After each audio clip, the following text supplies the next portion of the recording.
Welcome to another episode of Kookievision. In this video, I'm going to be making some Shamrock medallions.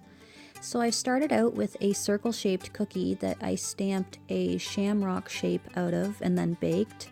And I'm outlining the outside of the shamrock with a green piping consistency royal icing and a number 2 tip. And I'll also outline the outside as well. One thing to consider when baking these sugar cookies is creating a stained glass technique. So if you'd like to, you could look up stained glass sugar cookies on YouTube and I'm sure you'll find something. I may do something like this in the future, but that would look really cool, having a stained glass, green stained glass in the middle, in addition to decorating the whole cookie. Or even using some isomalt tinted with green would look really neat too.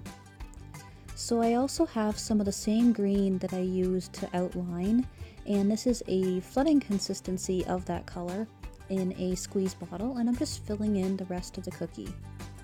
And I'll use my scribe tool to even everything out and get rid of any air bubbles. Now my goal with this cookie was to keep it super simple, but another little thing that you could also do, especially when you're packaging, when you have a hole in the center of your cookie, when you individually package it in plastic, you could always package it with some sprinkles, so you can kind of see the sprinkles through the window in the middle, and that looks kind of cool. You could do some white and green sprinkles or some little clover leaf sprinkles if you had them.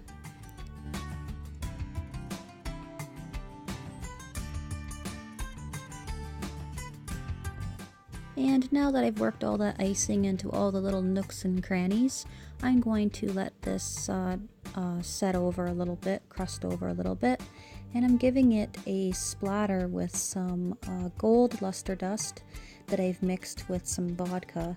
And you can see here the consistency that I want for my splattering.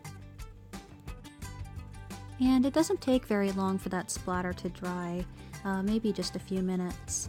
And I've got a number 1 tip here with some white piping consistency royal icing, and I'm just outlining or re-outlining the outside and also outlining the shamrock.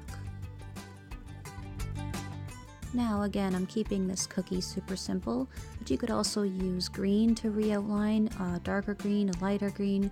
You could even use a gold color and then go over it with the gold luster dust to give it some real sparkle and shine.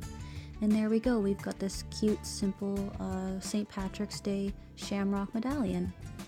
And you could totally alter this shape by using a different cutout shape in the middle for different holidays. So thanks for watching, guys. Be sure to like me on Facebook and on Instagram. Bye!